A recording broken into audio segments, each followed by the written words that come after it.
The revolution is real, it's live, and as some comrades say, it's lit, right?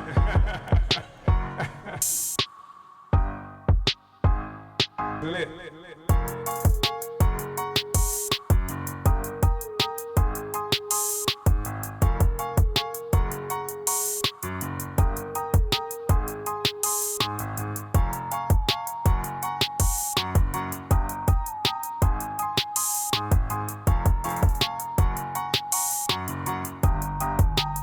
Giving go my soul.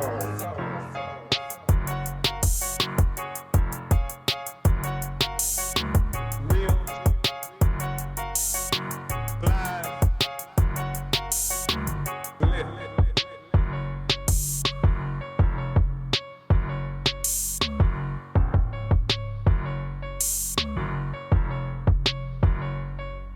Right?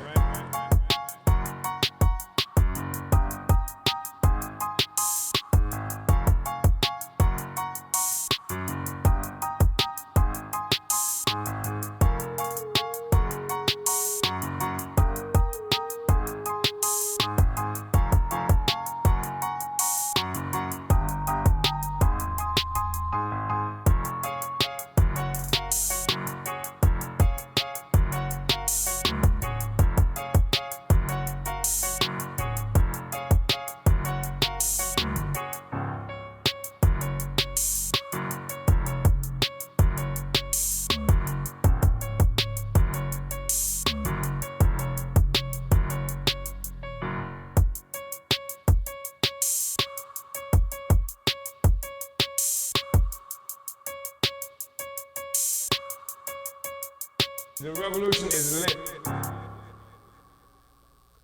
Uhuru Comrades and brothers and sisters, welcome to Omali Taught Me Sunday Study featuring Chairman Omali Yeshitela. My name is Tachara Masimba. I'm the Economic Development Director in St. Louis for the African People's Socialist Party, and I'll be your MC this morning. Today's study is highly important, and we encourage you right now to share this stream, invite your friends and family to it, so that as many people as possible can be involved in the discussion. This week, the chairman continues reading from the book Materialism and the Dialectical Method by Maurice Cornforth, chapter 6, titled The Dialectics and Metaphysics, page 54 through 66.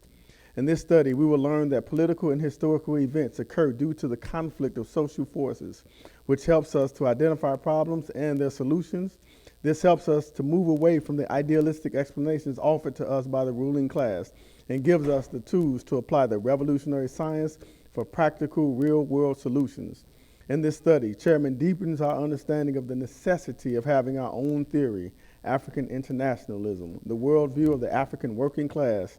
With these studies, we strive to churn out African working class intellectuals, one, to the understanding that this world can be changed with our own hands and the practical implementation of our theory.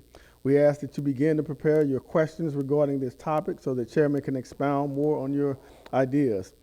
You can also catch up to this reading by viewing the previous Omali Taught Me's. To deepen our understanding of dialectical materialism and its practical application, I proudly introduce my leadership, the brilliant theoretician behind African internationalism, the theory developed with the understanding of the dialectical materialist method, leading to practical solutions for African and colonized peoples worldwide, Chairman Omali Yeshitela.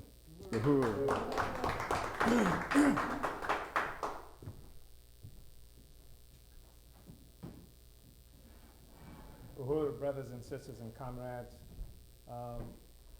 Before moving into the study, I would really like to salute some comrades in various places around the world who are very seriously engaged in building our party and solving the problems of the revolution. And on the top of that list, of course, is Comrade Secretary General Louise Kinshasa, who is most responsible for leading the work to build the African People's Socialist Party globally. He is the Secretary General of the African Socialist International. And the African Socialist International is how we characterize the African People's Socialist Party as it expresses itself politically, ideologically around the world. He has played a fundamental role for a long period of time in building the party. He is also responsible for bringing into the political work the comrades from France, who I want to also acknowledge, who the African People's Socialist Party France, who is currently engaged in serious work to try to build a party even amidst the crisis of imperialism as it's reflected in France itself. France is an extremely important operational base for the party, and one that comrades there have to take extremely seriously and have to move to distinguish ourselves from the other political forces either in France and throughout Europe.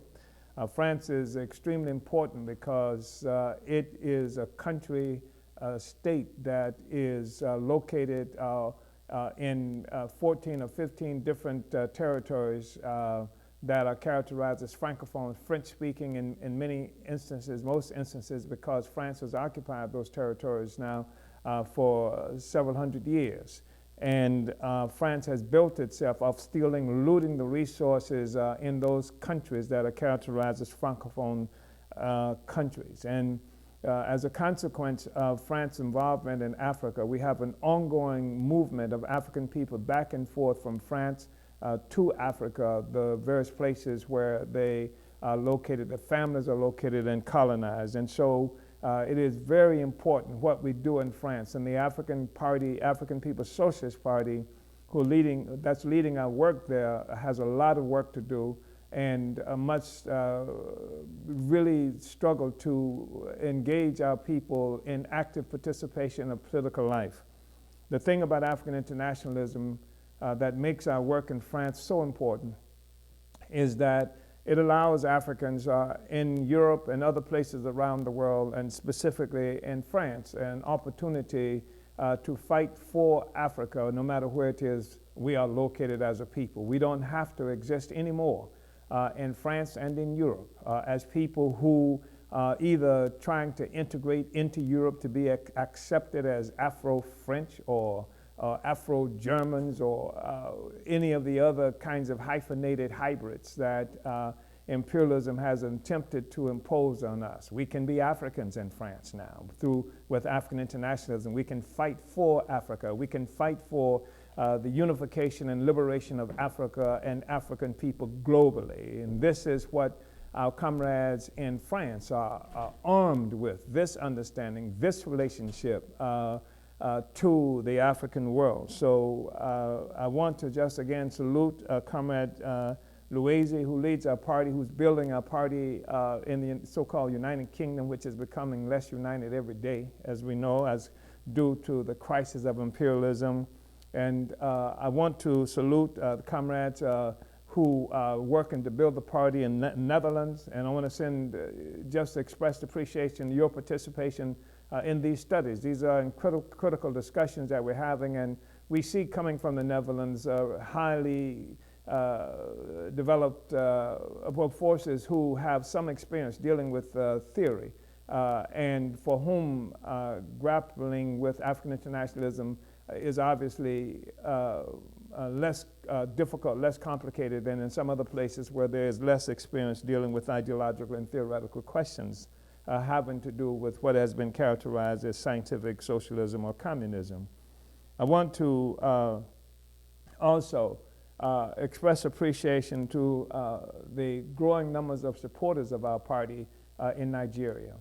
I am conscious of your participation. I see more and more of you who are joining the party outright. I see more and more of you who are in touch with the party, contacting the party. And this has been especially true since the January 24th participation in the Africa debate at Oxford Union in England. As this very brief, very short presentation by me in this debate has circulated, I mean, more than 2 million people have viewed that debate, my presentation in that debate, and more and more Africans in this place called Nigeria have been attracted to and participating in some way or another with our party. And I want to really recognize you and the struggles that you are beginning to try to make to break out of the stranglehold, the imperialist stranglehold, the neocolonial stranglehold that constrains our movement there in Nigeria. So welcome, comrades, and I just want to let you know that I know that you are there. And of course, there's no way that we can acknowledge the comrades who are participating in the party without saying something special about the comrades in occupied Azania. You know, Azania, South Africa, you know, people hate the term South Africa if they have any kind of consciousness at all.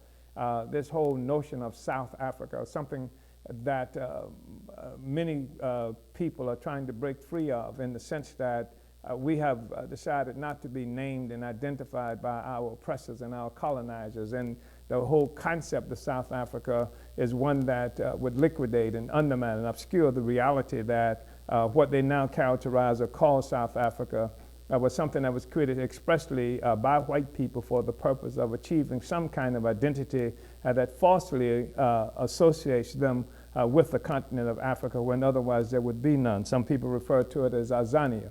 And that's a debate that we will continue with, but we call it occupied Azania. It's not just that it is a particular place on the continent of Africa. The characterization of occupied Azania helps us to remember that what our people there live under still today in 2019, live under indirect colonial domination, white domination, even if it is a white domination that disguises itself in blackface. So it's an occupied territory in the same sense that Palestine is occupied by people who have left Europe and taken that territory and now call themselves Israelis. So a shout out to Comrade President, Chairman Tafari and Comrades Asa and the other comrades who are responsible for making that work happen in occupied Azania, South Africa. And I really want to salute all the work that you've done up to now. The fact that you have built the International People's NPDUM, International People's Democratic Uhuru Movement, and 4 or 5 different provinces there in occupied Azania. And then I want to let the comrades in the Bahamas know that we are aware of you. And Comrade Chairman Alex Morley, the chair of the party in the Bahamas, we know the difficulties that you're encountering at this very moment. We know the devastation that our people have experienced as a consequence of the Hurricane Dorian. And we are conscious of the fact that in some instances, the biggest target of this Dorian were areas where primarily poor and working class African people live, and many of those African people who live there are Africans from Haiti, and whom have to endure not only the fact that poverty, starvation, imperialist domination have pushed us out of Haiti, but also the horrible slander that has followed those Africans all around the world, including the Bahamas. And it is a horrible slander that does not recognize that our people in Haiti not only have borne the brunt for a very long period of time of horrible imperialist domination, but the greatest fighters, the greatest strugglers, the fact is that Africans in Haiti who fought France tooth and nail and brought Napoleon's best troops to their knees in the struggle for liberation there, our people in Haiti who not only crushed France, but also created the first successful slave rebellion in the world, in history. Our people in Haiti who led the first workers, successful workers' revolution on the planet Earth. And that is one of the reasons that we have been so slandered from there, because the example of Haiti is something that the imperialists do not want to be remembered and to be duplicated by African people around the world. And so everywhere Africans from Haiti have traveled, along with them has come a horrible kind of slander, where even in places like they characterize as the Dominican Republic, which shares the same island as our people in Haiti, there are instances of Africans being lynched by other Africans there because they carried the African Revolution on its shoulders for such a long period of time. So we welcome those comrades in the Bahamas who are from Haiti into the African People's Socialist Party. They should be the comrades that we give tremendous amount of effort to bringing into the African People's Socialist Party of Bahamas as long as they are there. And so I just wanted to acknowledge that we are aware of many of you comrades who are there, and the incredibly difficult things that you're experiencing at this moment. Of course, it was difficult in Bahamas even before Dorian in terms of organizing for the revolution, where you have an economy that's essentially a tourist-based economy, where our people are taught in schools how to be good servants to essentially the white people who come through the Bahamas on a regular basis. And the whole notion of African independence is distant, certainly from the African petty bourgeoisie that function as neocolonial toadies to carry out the will and interests of imperialist white power. So I just wanted to kick off by acknowledging those comrades and those places where we engaged in struggle. And then I want to go ahead and move forward with the study we're engaged in today. I want to first just read from the kind of introductory couple of paragraphs that we find in this part 2 of Dialectics from with chapter 6, Dialectics and Metaphysics. And then I want to, make another couple of observations. And I am going to struggle for expedition because, as I mentioned earlier, we're using this works by Cornforth because it offers us a framework. And but we find ourselves throughout this process of having to struggle with Cornforth and with some of the conclusions that Cornforth has come to. There's much that there are things here that we think is important, that in terms of some principles and some concepts which are right on. But the fact is that the problem with much of Cornforth, is that it is based on a metaphysical assumption of a universal, a European universalism. That is to say that, as we will see moving forward, part of what characterized metaphysics is this assumption that that more or less things are the same. There's rigid kinds of definitions of phenomena. You see this, you've seen it all. And there's this assumption that's born in Cornforth, and most people who call themselves Marxists, that the European experience was universal experience. That once you understand things about Europe, you really understand the world. They don't say that. What they say is that this is the world when they describe Europe. And then occasionally they would say something about Africa occasionally, but they do not put a part of their definition of reality. It doesn't include Africa. For example, Marx characterized this, he came up with this concept of what he refers to as primitive accumulation of capital. And he says that this primitive accumulation of capital, let's just say where it first started, the beginning accumulation. You've heard people refer to when they talk about going into any kind of capitalist enterprise that you need startup money, startup capital. Well, the question that the people who were trying to come up with theory regarding the beginning of capitalism, well, where did the startup resources come from? How did it come? Did Jesus drop it? Did Muhammad bring it? Or where the hell did it come from?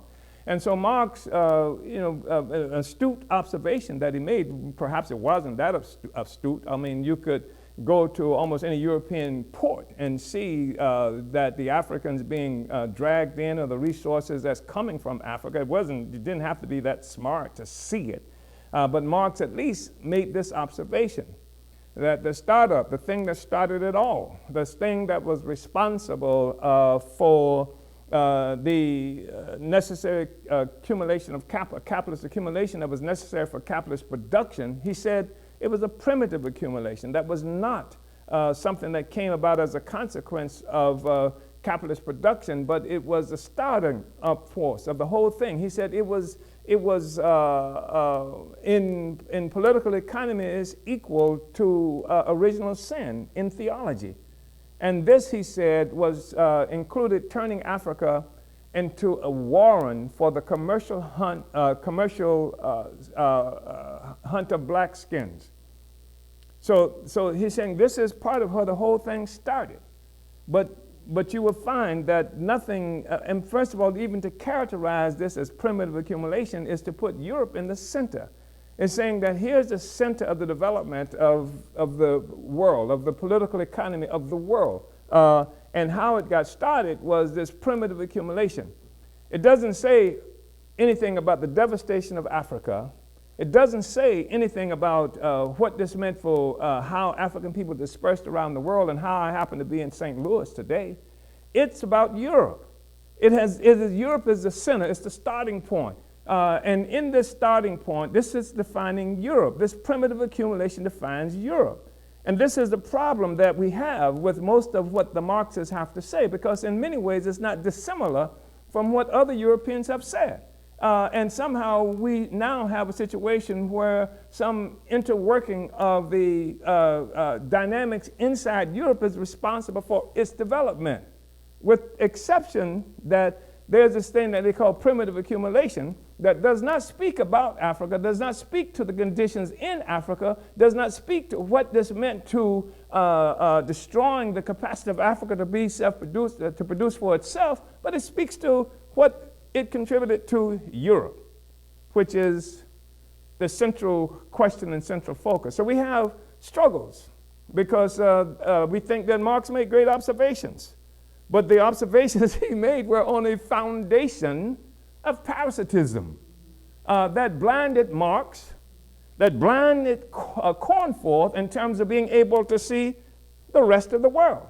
And so we say that's one of the things that makes it metaphysical. We're talking about metaphysics now, and this will, I think, become a bit clearer as we move forward. So I wanted to just start off with saying that I want to then read the introduction to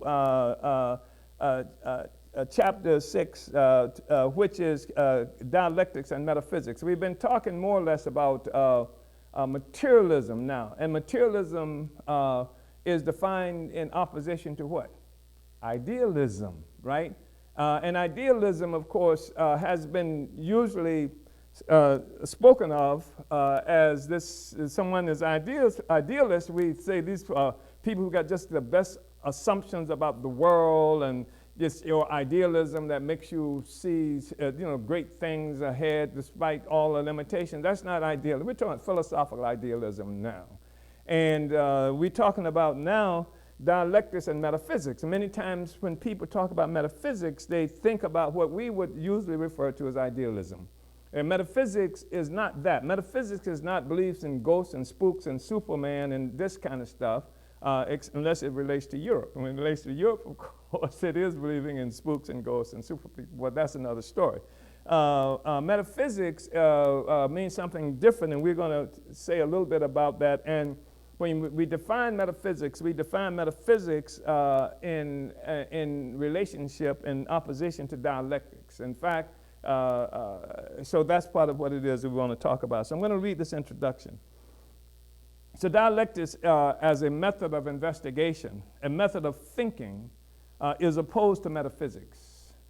The metaphysical way of thinking deals with abstractions. It considers things each by itself in abstraction from their real conditions of existence and interconnections. And it considers things as fixed and frozen, an abstraction from their real change and development.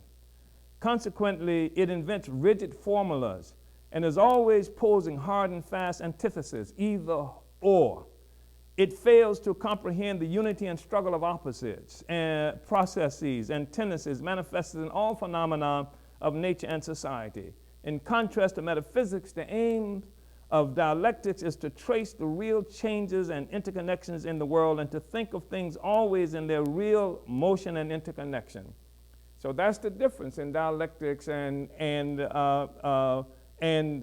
metaphysics. And I can unite more or less with that definition. I think it's pretty solid, pretty good. But we will see that how this works out in the real world, of course, that's not where Cornforth and Marx at their best. And I wonder if I'm the only one that's feeling like I'm in, oh, I know it's the lights. That's probably why I feel like I'm in a sauna right now. So I want to read something else here. This is another work by Cornforth. This is on historical materialism. And historical materialism is simply the principles of dialectical materialism applied to the investigation and study and analysis of society itself. It's referred to as historical materialism. And this is a relatively long quote, but I think it's instructive. So we say, here's what he says. He says, this is Cornforth, by the way, again.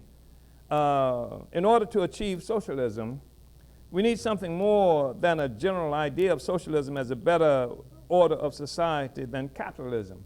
Right now, there are people who, in the United States, have taken polls and things and say, wow, we think socialism will be much better than capitalism. About 40% of the people I think that I saw polled actually think that they would like socialism better than capitalism. Then you've got Bernie Sanders, and you've got other people calling themselves democratic socialists. You've got all these people talking about socialism. And I'm saying that they're frauds, intentionally or otherwise. Because to say that there's socialism, there's something else implicit in the definition of what socialism is in reality. But I want to move forward with what Cornforth is saying now. And I agree with this. He says, in order to achieve socialism, we need something more than a general idea of socialism as a better order of society than capitalism, which is why we have to do this study, which is how we have to do these discussions, because this is not just some abstract game playing. It is actually an attempt to see how we investigate the world and how we make analysis based on some scientific kind of process. We need to understand what social forces must be organized and what opponents they will have to defeat. The first conceptions of socialism were utopian. The first socialists had the vision of a better order of society, gave it form and color, and proclaimed it far and wide, but it remained merely a vision.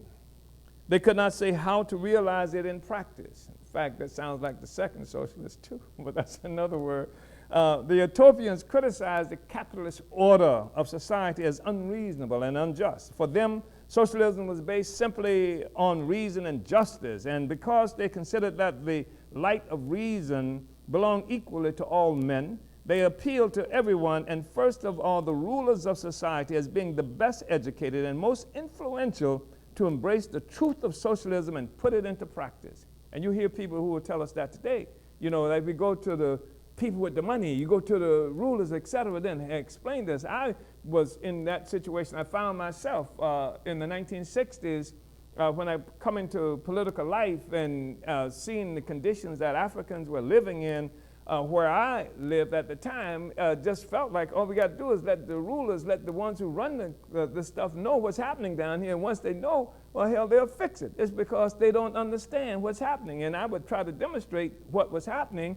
And of course, every time I would try to demonstrate that, I would end up in jail by the very people I was trying to demonstrate what was happening to.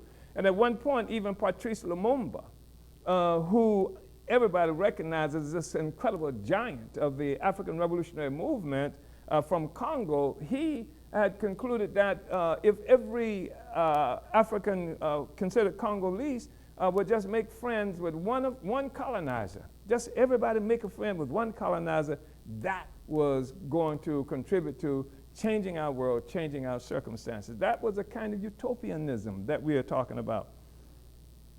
And so they contributed to the first exposure and condemnation of capitalism, which of course is not true, is it? They couldn't have been the first condemnation and condemnation of capitalism. And the first vision of socialism, a society based on common ownership of the means of production as the alternative to capitalism. Because many of us were living with common ownership of the means of production before the introduction of Europe into our existence and our lives, right? I think most of us understand that. But this vision was spun out of the heads of reformers. The utopians could not show the way to achieve socialism because they had no conception of the laws of social change and could not point to the real social force capable of creating a new society. And we find ourselves in that period right now with people who call themselves socialists, whether they call themselves Bernie Sanders or Marxist-Leninists. That's the difficulty that they are confronted with. That force is the working class. The capitalist class is bound to resist socialism because the end of the profit system means the end of the capitalist class. For the working class, on the other hand, socialism means its emancipation from exploitation. Socialism means the end of poverty and insecurity. It means the workers work for themselves and not for the profit of others. This is what Cornforth is saying. But Marx has also told us that capitalist production, the capitalist activity, he says that he made the statement that wage slavery, which is capitalist production, in Europe requires as a pedestal slavery pure and simple in the New World. You understand? So you're saying that the capitalist production rests upon the pedestal of the slavery of African and other people, and he's speaking specifically now to slavery in the New World. So you could hear this, and most people do, when you talk about the working class. Socialism means its emancipation from exploitation. It means the end of poverty and insecurity. It means that workers work for themselves and not for the profit of others. But what workers is he talking about? Is he talking about the workers who in what we now refer to as Nigeria when he writes this? Is he talking about the workers who on the plantations in Mississippi? Is he talking about the workers in other places in Africa and Haiti and all these places? He's not talking about those workers. When he says the workers, he's talking about the industrial working class. In fact, his position is that socialism comes about as a consequence. He doesn't say socialism, he says communism. As a consequence of the maturation of contradictions within the capitalist system, and the primary contradiction existing between the industrial working class and the industrial bourgeoisie, ruling class, right? So obviously when he says workers, he's not talking about us. He's not talking about Africans. He's not even talking about most of the people in Asia and what have you. Europe is the center of the universe. And doesn't mean that he doesn't occasionally reference other places, but he references them as it relates to Europe. Okay. The achievement of socialism depends on the mobilization of the working class in the fight for socialism and on its overpowering the resistance of the capitalist class. And in this struggle, the working class must seek to unite with itself all those sections, and together they constitute the majority of society, who in one way or another are fleeced by the greed for profits of the ruling capitalist minority. But more than that, if socialism is to be won, if working class emancipation from capitalism is to be achieved, then the working class movement must become conscious of its socialist aim. You can unite with that, right? that those of us who engage in this revolutionary movement, the working class, must be conscious of its socialist aim. It can't be content just with, as people would talk to us today about some kind of freedom, etc. It must be conscious of its socialist aims, which implicit in that is something else.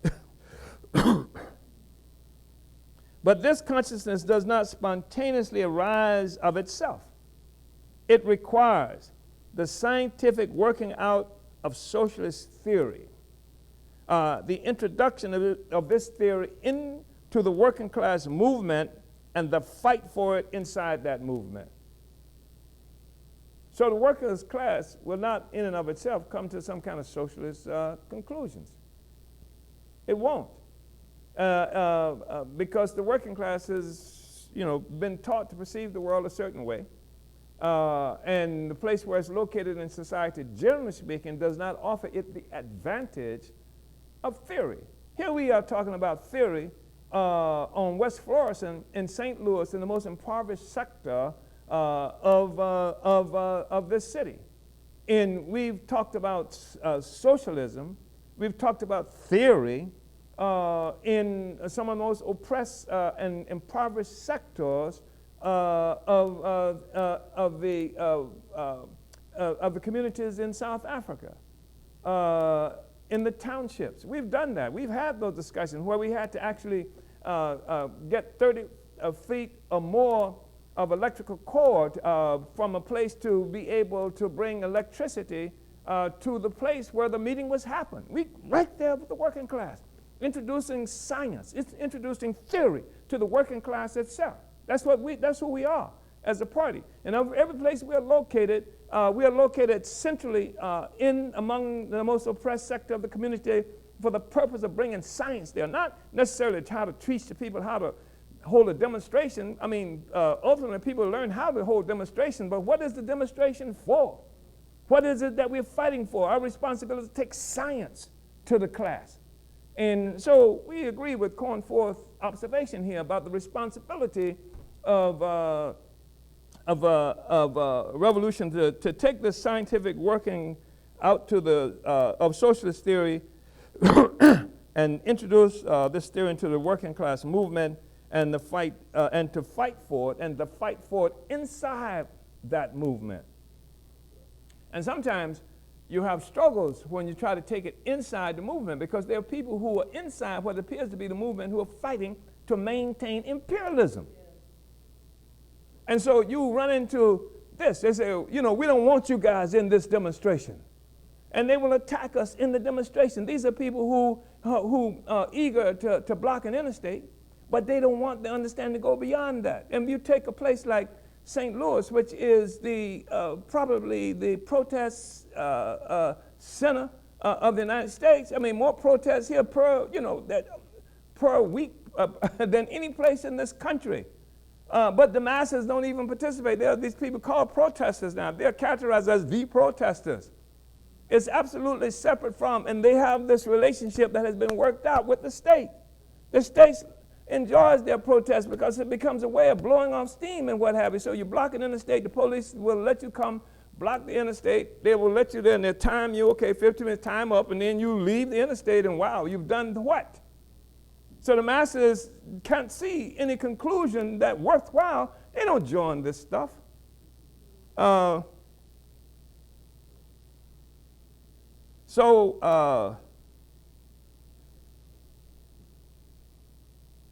We say that, where did I leave off?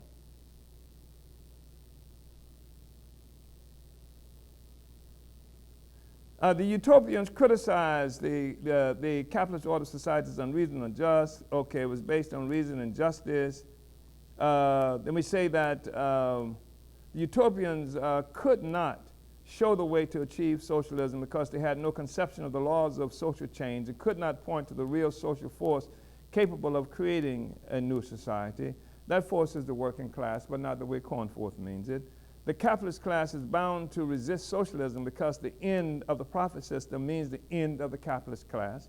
For the working class, on the other hand, socialism means emancipation from exploitation. Socialism means the end of poverty and insecurity. It means that workers work for themselves and not for the profit of others. And you know, even inside the African People's Socialist Party, you know, there have been forces who have claimed to have some kind of affinity and fidelity to the working class, to the revolutionary movement, but they've done everything they could. Some people have actually been able to come into our ranks and become leaders of our movement, but their purpose for being here was to carry out an entirely different kind of agenda. And at the moment, they find themselves frustrated in carrying out that agenda, which would not lead to the emancipation and elevation of the African working class. They find themselves enemies of the party, which means they're enemies of the revolution. They do everything they can to destroy the ability of the African working class to come to power. They do that. And they take advantage of the level of political and ideological development of the people at any particular time. They take advantage of the fact that we are in a whole different era of struggle where, unlike the 60s, where people had a greater understanding of revolution and what it would take to make change, they take advantage of ignorance of the people, and they strive to keep the people ignorant and keep the people tied to subjective rantings and things like that that have no bearings on actually changing the world. So even sometimes in our own ranks, we've had these forces. That's why inside the African People's Socialist Party, we also engage in criticism and self-criticism. That's why we have something that's called democratic centralism. Democratic centralism is that instrument inside the party that is absolutely necessary for the control of the working class of its own instrument of struggle, which is the African People's Socialist Party itself. And that, by the way, is usually where we run into the contradiction that chases those enemies of the revolution, enemies of the parties out, because they cannot handle democratic centralism. Yeah. It's always democratic centralism. They just want to be able to do what they want to do without regard for the goals of the party or what it is that we're trying to do, and the demands made on those of us who characterize ourselves as revolutionaries as a part of the advanced detachment of the working class.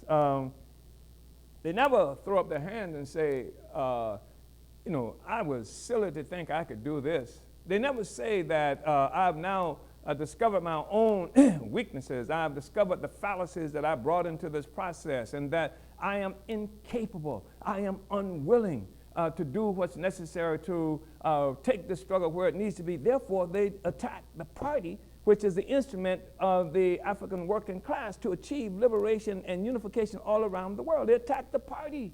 The party becomes the enemy. And especially those of us who are most obviously in front, those of us who are trying, who have become the face of the revolution, they become the target. And this is sometimes from people who were once in our own movement.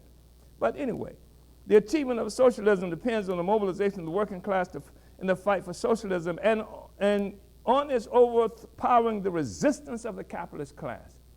And the resistance of the capitalist class is not always direct. Sometimes it's indirect. That's what you call neo-colonialism, indirect rule. And in this struggle, the working class must seek to unite all with its, excuse me. And in this struggle, the working class must seek to unite with itself all those sections, and together they constitute the majority of society, who in one way or another are fleeced by the greed for profits by the ruling class minority. But more than that, if socialism is to be won, if working class emancipation from capitalism is to be achieved, then the working class movement must become conscious of its socialist aims. But this consciousness does not spontaneously arise of itself. It requires the scientific working out of socialist theory, the introduction of this theory into the working class movement, and the fight for it inside that movement. So, I want to say that, let me read just a little more. The very conditions of life of the workers lead them to combine to defend their standards of life from capitalist attack and to improve them. But the trade union struggle to defend and improve working class standards does not get rid of capitalism. As she's talking about trade unionism, that's one thing that's being talked about here. But it's, you know, all of this helps, again, to say why you know, we have to write an African internationalist piece on dialectical and historical materialism, because what this does in many ways is simply gives us an instrument through which we not only talk about dialectical and historical materialism, but to criticize those who leading this discussion, generally speaking, who one presumes has an understanding of this. And by the way, I want to tell you this, that most of the people who call themselves communists, Marxists, and who are engaged in those kinds of organizations don't even study. They don't have no understanding what the hell it is that we're talking about. They just use the standard assumptions that you will find in any imperialist defined place in the world. That's the basis of the arguments and discussions. This is the way it is, just like slavery is and colonialism, the way it is. So we say the condition of life of the workers lead them to combine to defend their standards of life from capitalist attack and to improve them. But see, that's why we had so many people who call themselves communists and Marxists and things like that, talking about the Occupy Wall Street movement as being this great socialist or some kind of revolutionary thing, where they come up with the assumption that they can fight against the so-called 1%, the 1%. We are the 99%. And they would use that to obscure the real relationships that exist in the world. While it may be true that the majority of resources of the world have been expropriated and the wealth concentrated, the majority may be in the hands of 1%. But to say that they're in the hands of 1% does not mean that you are part of the 99%. Because if that's like saying that it's really liquidating and obscuring the reality that even the 20% of that you are a part of live at the expense of the vast majority of humanity. Do you understand? So you may you just live in the house, but you live at the expense of all of us who are out there in the fields creating wealth and resources and dying in many instances as a consequence of it, who can see no future. You live at their expense, and you have proved to be willing to do anything to defend that amount that you get from the real 99% of us out here in the world. You have proved to be the best defenders of capitalism because of what you get from it, because you do get paved streets, because you do get electric lights, because you do get clean water, because you get all those things that's denied the rest of the world in order for you to get that. Do you understand? So this is really obscuring what the real contradictions are in the world. And so, it's not just trade unionism, though trade unionism is an issue, but that's what you find with most of the so-called white left, most of the colonizer. Because to say that somebody is a leftist is simply to identify in many instances that what position they play on the pedestal of the oppression and exploitation of the rest of us. They are so-called left of they're the left wing of the colonizer. Do you understand? So you have right-wing colonizers and you have left-wing colonizers, and the fact is that the majority of us are still colonized, whether it's by the left wing or the right wing of the colonizer.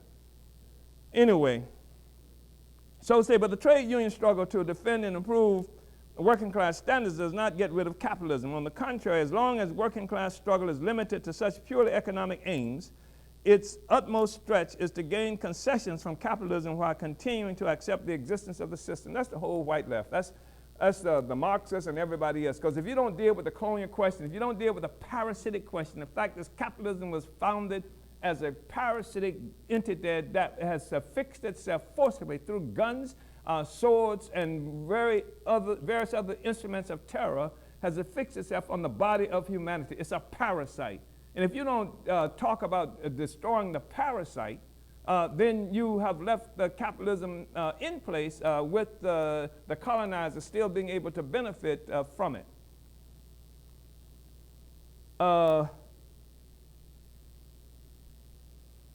And the movement can pass beyond this phase of fighting for no more than reforms within capitalism only when it equips itself with socialist theory. That socialist theory is African internationalism. That's African internationalism, because that requires the destruction of the parasitic relationship that imperialism has to the rest of the world. that recognizes this germ of theory that Marx exposed when he talked about what he characterized as primitive accumulation. When he talked about that the whole capitalist system rested upon a foundation, a pedestal, if you will, of slavery, and he didn't say colonialism, and colonialism. So anyway, I want to say that, and there's so much more that I wish I had enough time and to get into, and I've eaten up much of the time that we will have for this discussion coming from Cornforth. But I want to tell you that the best examples that you will find of historical materialism, which is dialectical and materialist method of investigation and analyzing society, will be in the political reports to the African People's Socialist Party, where we've had to fight to get to a better understanding precisely where we are, because of where we are located in the existing capitalist system, because of how capitalism did come to be, because we had to solve problems that the Marxists never had to solve. We say here, for example,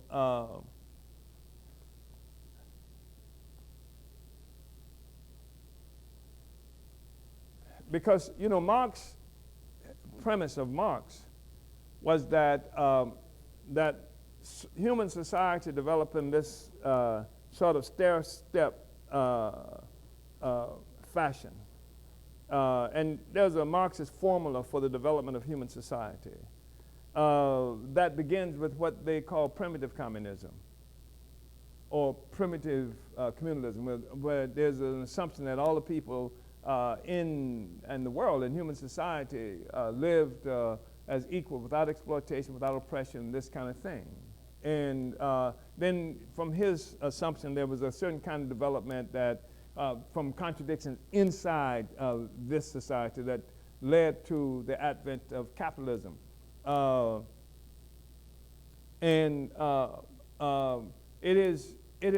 been a trap for most of the peoples in the world who have been trying to fight for freedom and characterize ourselves as Marxists, almost everybody. It's one of the reasons, and people have not been able to explain this, but they haven't had to explain it. Ho Chi Minh tried to explain it. He struggled when he was a part of the founding member of the French Communist Party. He struggled with them. He said that you're looking for imperialism when you're fighting it in Europe. You're only fighting the tail. He said the head of imperialism is located in the colonies. He said it. And Mao Zedong, who called themselves a Marxist and whatever, violated every basic principle of Marxism to make, and had to fight in the Chinese Communist Party against those people who were locked into a traditional Marxist assumption that had the working class doing all this stuff, and China was essentially a peasant-based society. And he went straight to the peasantry and made the revolution. People may hate Mao in China today, but the reason they're able to have even the success they have under capitalist-related production under the leadership of a communist party is because of the leadership that Marx provided. And if you go to Russia, what I just think it was really important, even Lenin. Lenin is to Marxism what the New Testament in the Bible is to the Old Testament. Lenin is the one who interpreted Marx purposely.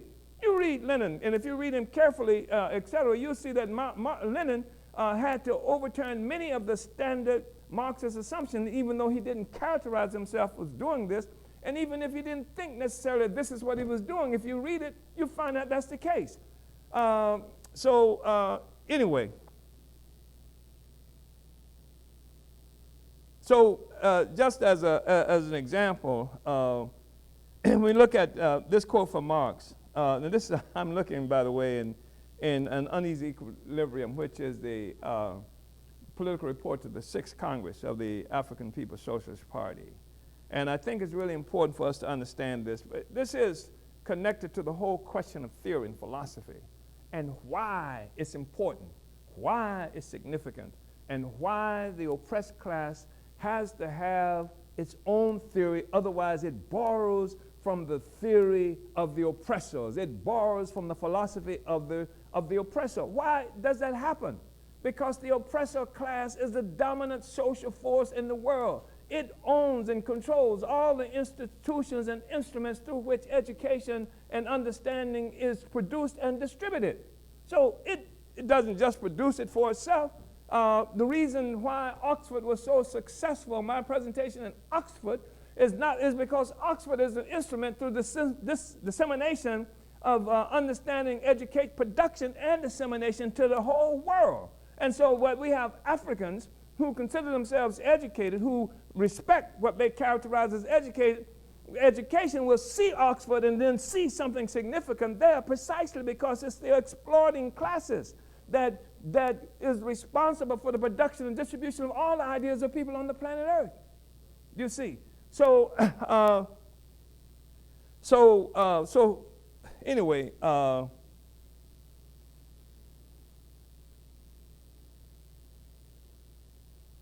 so here we go to this to Marx, and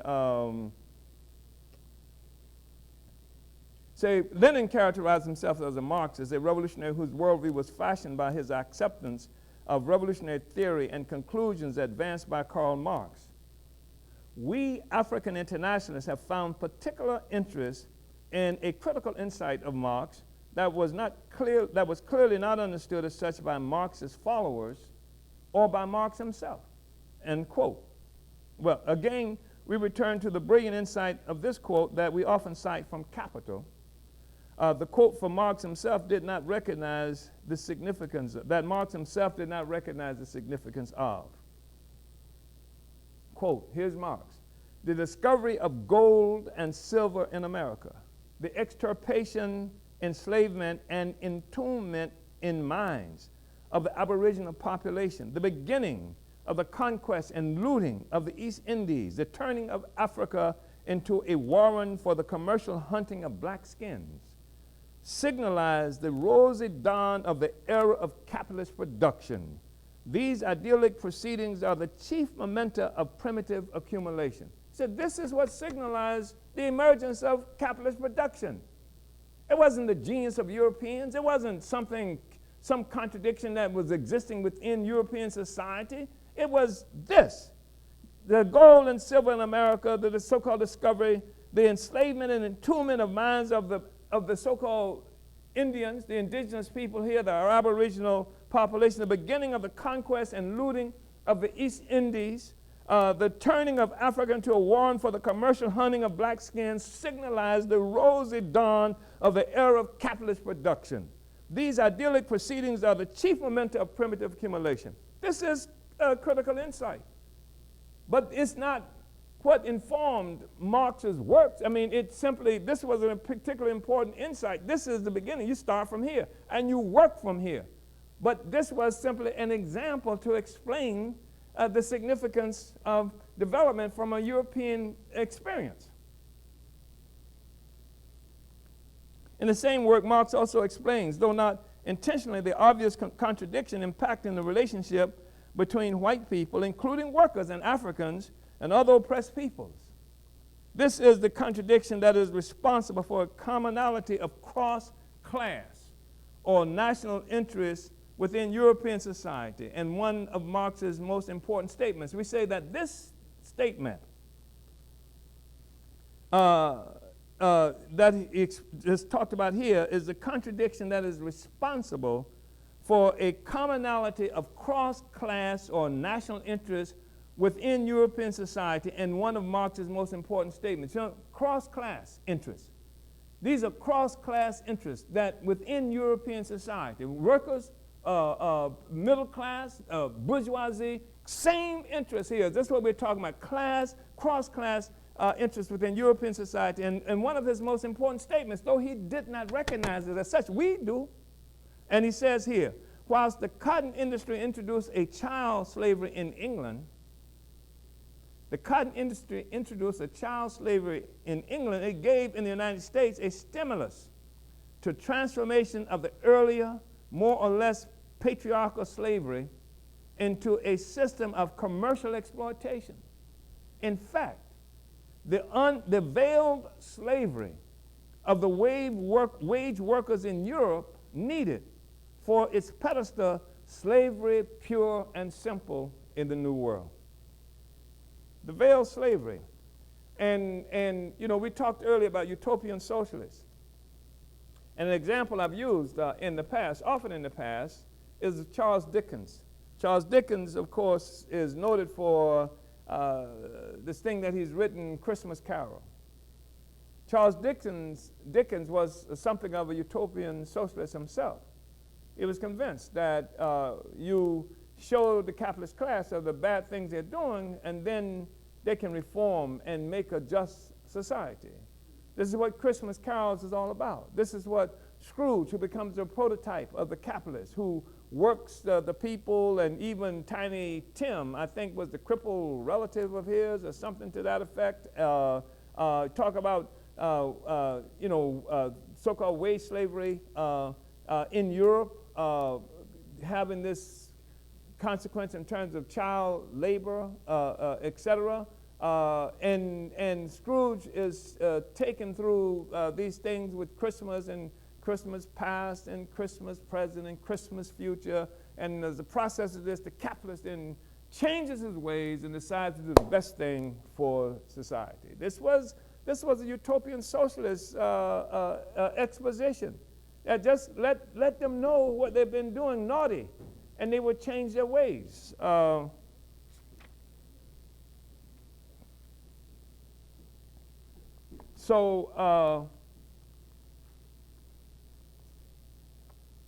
We say here, there is no little irony attached to the fact that Karl Marx wrote much of Capital while being supported financially by his friend and collaborator, Friedrich Engels.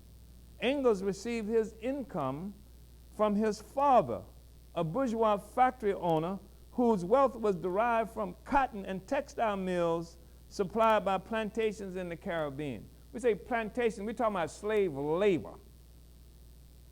So here Marx is writing Capital, talking about the exploitation of the working class, and by working class he's talking about the industrial working class, and his ability to do that is being funded by Africans who are enslaved in the Caribbean. This is what we're looking at in terms of the real world and why we come to different conclusions. This is also an explanation of why we come to different conclusions than Marx came to. If Marx had to write this book while he was on the damn plantation with the real workers, I'm telling you, it would have had a different focus than what it ended up having. And this is not some reactionary attempt to discredit Marx, and because Marx has some great ideas, but you know, if you have a very brilliant person who is trying to solve the wrong problem, then what you will get is some very brilliant wrong answers. And this is, in many instances, what we have here. And this is not an attack on some Marx because of trying to defend capital. It's an attack on Marx because we want to advance communism, the real deal that elevates the workers of the world to the height that we need to be elevated in order to change the world that we live in. So, stated simply, Marx's work on the plight of the working class that promised a future to the white workers of the world was financed by the labor of enslaved Africans who constituted what Marx would refer to as the primitive accumulation of capital, the beginning of the process equivalent in political economy to the original sin in theology. African internationalists are historical materialists whose investigation and analysis of the world have their starting point in an examination of the capitalist-dominated world from the objective reality and experiences of Africans and the vast majority of the peoples on the planet, including white or European people. It is clear that imperialism is not a product of capitalism. It is not capitalism developed to its highest stage, as Lenin said. Instead, capitalism is a product of imperialism. If anything, capitalism is imperialism developed to its highest stage, not the other way around. So anyway, I just wanted to say that. And this is important, but it's an important conclusion that we would come to as opposed to what Lenin would come to. And Lenin wasn't trying to trick anybody unless it was his opponents that he was struggling with in Europe, trying to define the way forward for what a revolutionary movement to overturn capitalism as they understood it, with the center of that being in Europe.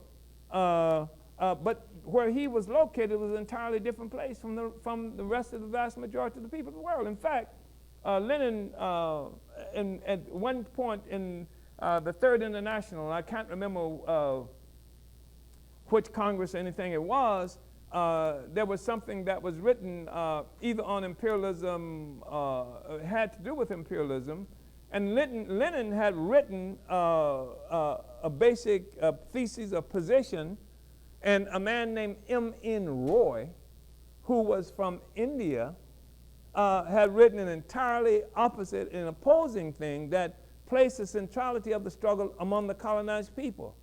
And Lenin, who was extremely influential in the Third International, you got to remember the Third International was convened by the Bolsheviks, by Lenin after he came to power in Russia, and was the biggest source of resources that many of the parties who were affiliated with the Communist International received. And Lenin saw this and let both of them be put forward as the position of the Third International. That is to say, the whole Communist International, just like we have an African Socialist International, they had the Communist International. The whole Communist International adopted both Lenin and Roy's position. And they were polar opposites in what they said. And that was a statement about the growing recognition by certain sectors of the revolutionary movement around the world of the centrality of the oppressed peoples around the world who were colonized, fighting against imperialism. So I wanted to share that. And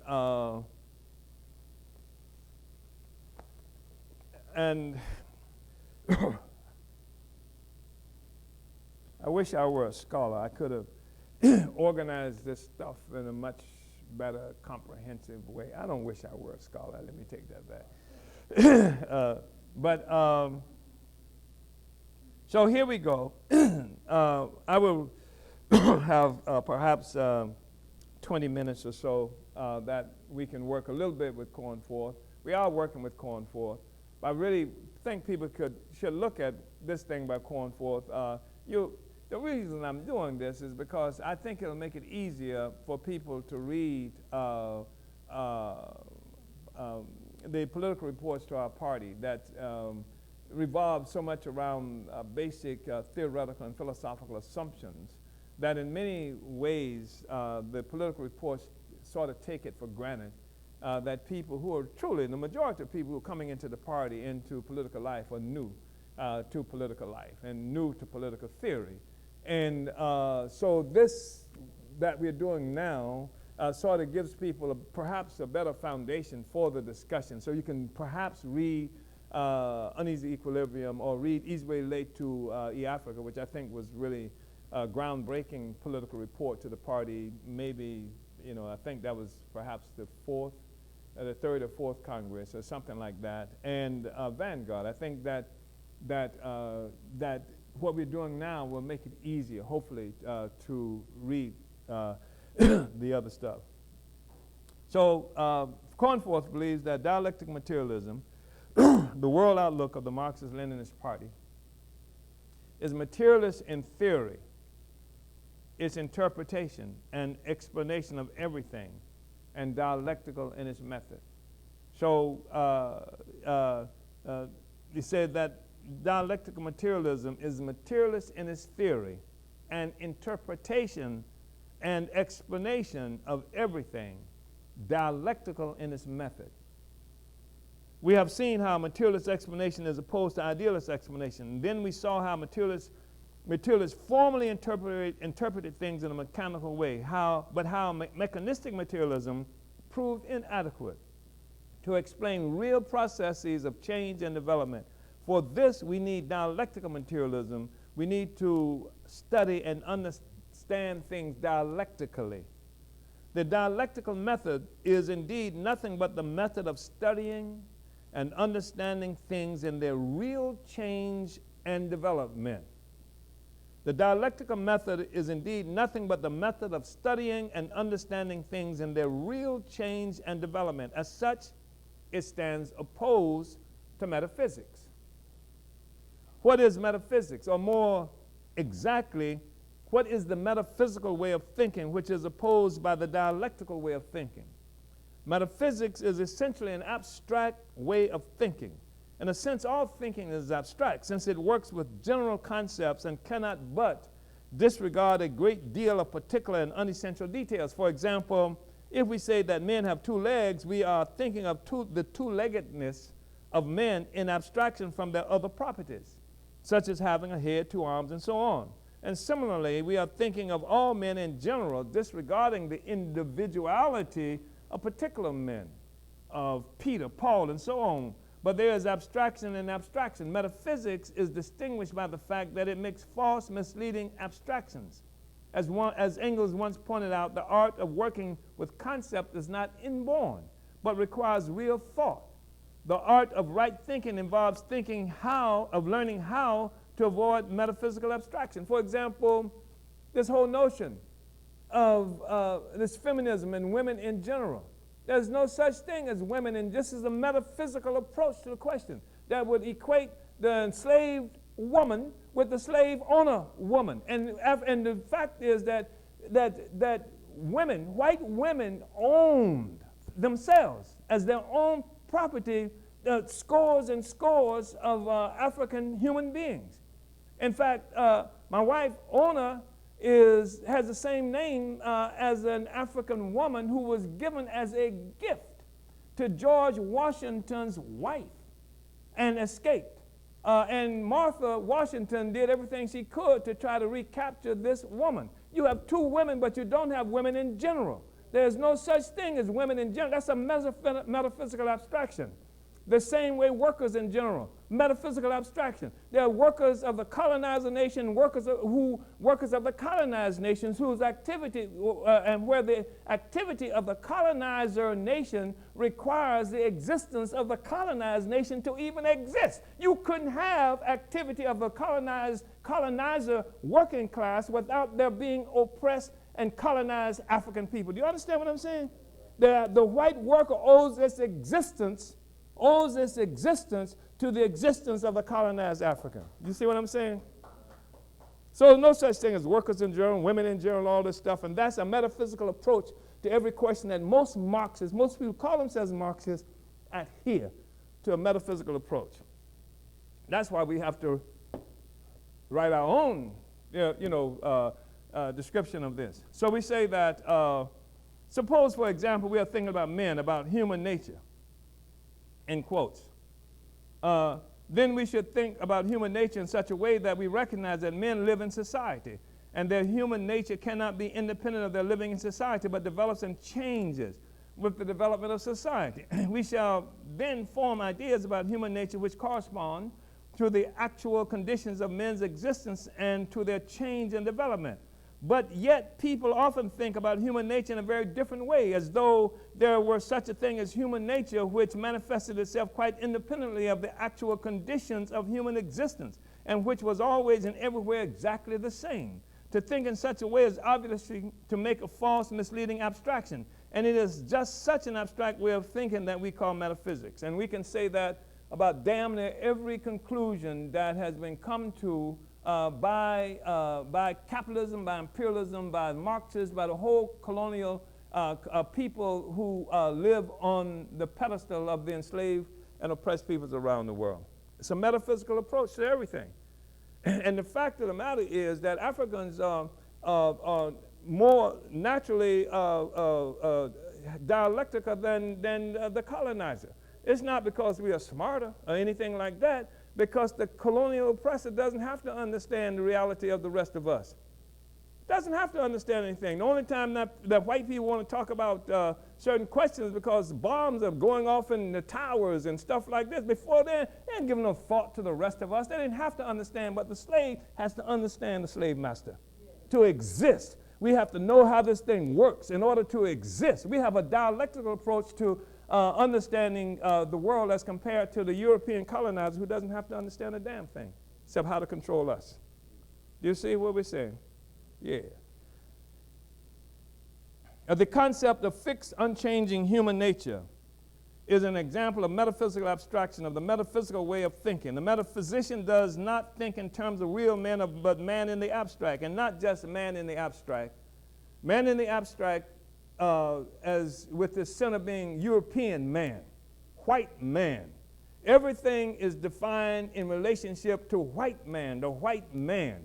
And that's the defining thing. So to become civilized is to be more white-like, to be more like Europeans, etc. And that's not just from so-called reactionaries or capitalists, etc. That's the world in general. That's why you can take an African to court. You can take a white man to court for nakedly, brutally murdering an African that's been seen on video 1,000, 1,000,000 times, and everybody in the world understands what the hell happened about white people. And they will let that person go free. They will let Darren Wilson walk. They will let the murderer that just in last September they freed that created some upsurging with the white policeman marching through the streets saying, whose streets? Our streets, right? And have it reported in the news. And not a single, you don't see white people upset about it at all. You don't see any demonstration from ordinary white people, any protest saying, I'm not going to pay my taxes any longer because of what you've just done, because we have a different experience. And anyway, we understand that. So this man in the abstract, based on, with white people, white society being the template for how everybody should act. If you don't act like this, and that's an obscene, and it is something that more and more African people find intolerable, and without being having the benefit even of some kind of discussion of philosophy, recognize that there's something wrong with how white people see the world and how white people see themselves in the relationship to the rest of us, who can have visceral reactions to this thing with white people, and that the court system cannot recognize, cannot be able to say, yeah, we understand, because we see why you hit him, or shot him, or cut him, or thought about doing it, because the whole historical relationship that you have, and because they always do that to you, we understand the court system can't say that. It cannot recognize. The court system itself then functions in a metaphysical way. It makes it necessary for everybody to be white, act white, etc. So it's man in the abstract that we're looking at. And I'm conscious of the man. So metaphysics, or the metaphysical way of thinking, is then that way of thinking which thinks of things in abstract from their conditions of existence, right? Ain't that most of the left that we know of? Thinks of things in abstraction from their conditions of existence. That's why you can get women in general, workers in general. Think of them in abstraction to their conditions of existence. Two, in abstractions from their change and development. It thinks of things, one, in separation one from another, ignoring their interconnections, and two, as fixed and frozen, ignoring their change and development. One example of metaphysics has already been given. It is not difficult to find many more. Indeed, the metaphysical way of thinking is so widespread and has become so much part and parcel of current bourgeois ideology that there is hardly an article or a journal, a talk on the radio, or a book by a learned professor in which examples of metaphysical fallacy are not to be found, which makes it increasingly difficult to watch anything that they say or do, no matter how bright they're supposed to be, because you can see the metaphysical fallacy, and Africans do see that. A good deal is said and written, for example, about democracy, but the speakers and writers often refer to some pure or absolute democracy, which they seek to define an abstraction from the actual development of society, of classes and class struggle. But there can be no such pure democracy. It is a metaphysical abstraction. If we want to understand democracy, we have always to ask, democracy for whom? For the exploiters or the exploited? We have to understand that since democracy is a form of government, is a form of the state, to be more precise, there is no democracy which is not associated with the rule of some particular class. And that the democracy which is established when the working class is the ruling class is a higher form of democracy than capitalist democracy, just as capitalist democracy is a higher form of democracy than, say, the slave owner democracy of ancient Greece. In other words, we should not try to think of democracy in abstraction from real social relations and from real change and development of society. Again, pacifists try to base their opposition to war on the idea that all wars are wrong. They think of war in the abstract without reflecting on the character of each particular war. That the character of each particular war is determined according to historical epoch, the aims of the war, and classes in whose interests it is fought. Consequently, they fail to distinguish between imperialist wars and wars of liberation, between unjust and just wars. In most British schools today, the children are regularly subjected to intelligence tests. This is interesting.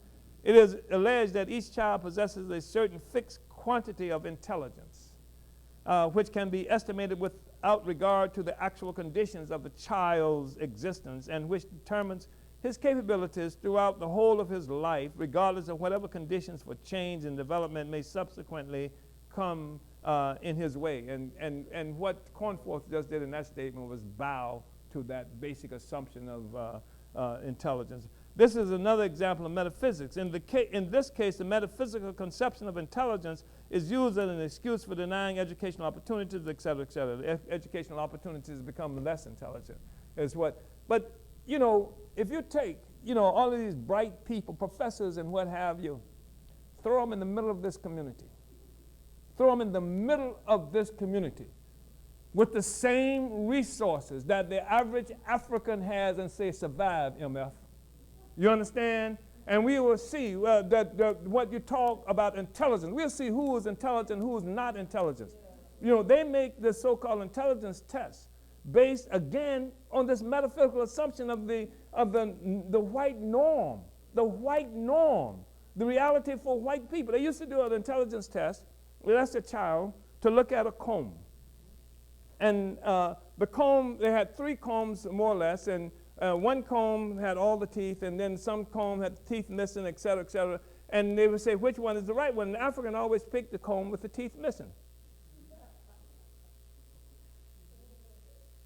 The Africans picked the comb with the teeth missing because the comb was made for white people, and the comb coming through our hair, all our hair on our houses, all had teeth missing from the damn comb. So who was smart and who was not smart? Do you understand? That was really intelligent because that's what combs look like, where we, you know, exist. Yeah. So, in general, metaphysics is a way of thinking which tries to fix the nature, properties, and potentialities of everything it considers once and for all. Consequently, it presupposes that each thing has a fixed nature and fixed properties. And it thinks in terms of things rather than processes. And this is really important because revolution is a process, right? It tries to sum up everything in a formula which says that the whole world or any part of the world which is under consideration consists of just such and such things with such and such properties. Such a formula we may call a metaphysical formula. Thus, Engels refers to the old method of investigation and thought, which Hegel calls metaphysical, which preferred to investigate things as given, as fixed, as stable. And that's critical because, you know, we have to understand this as revolutionaries. We really have to understand this revolution. You cannot base everything that that you're working with on how things used to be. you know, like some people who would actually try to take us back to old colonial Africa. There's a place in, used to be, I've forgotten whether it was North or South Carolina, where they had the so-called Yoruba villages. And, you know, you go there, and they've got huts and stuff where people live in, and you change your money for some cowrie shells that they give you, and you know, people wear like post-colonial kind of dress that goes back for several hundred years. It's so, and people like they go there and so happy because that's the African way. No, that ain't the African way. That's the African way under colonialism 300 or 400 years ago. It presupposes there would be no development. I am the African way. You are the African way. African way is what has materialized subsequent to colonialism. You understand what I'm saying? So that's a fixed metaphysical approach to the question.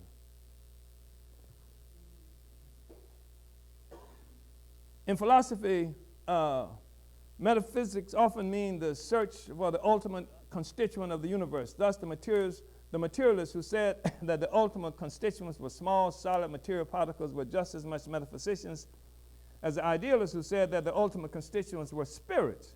All such philosophers thought they could sum up the ultimate nature of the universe in some formula. Some have held this formula, some that, but all have been metaphysicians. Yet it has been a hopeless quest. We cannot sum up the whole infinite changing universe in any such formula. And the more we find out about it, the more this this evident. It should now be clear that mechanistic materialism, which we discussed in the preceding chapters, can equally well be called metaphysical materialism. Okay. I'm going to skip a little bit. So in opposition to I'm still on page 57.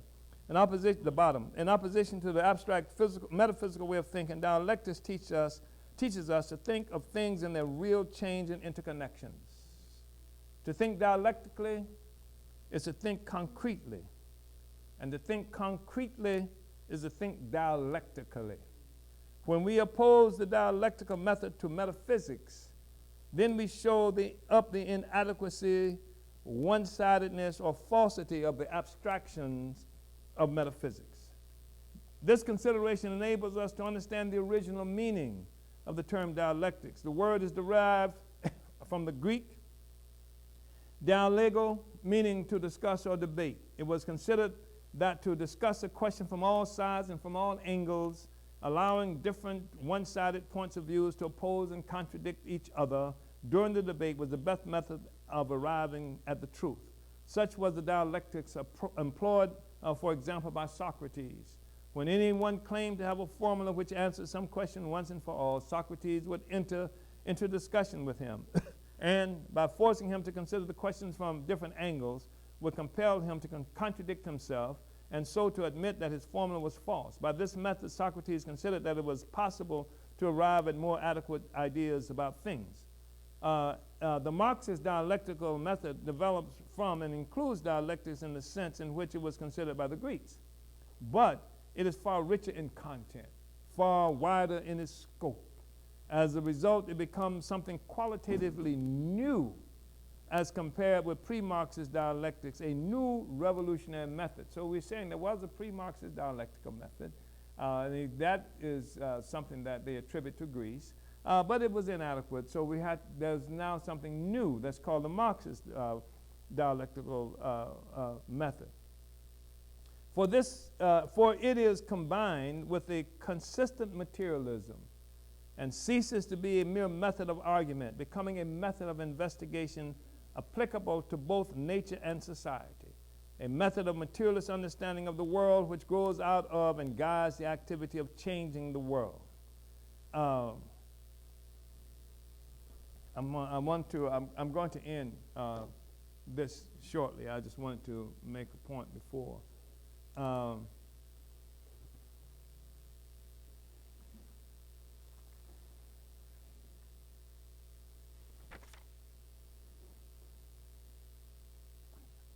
Yes, you read this.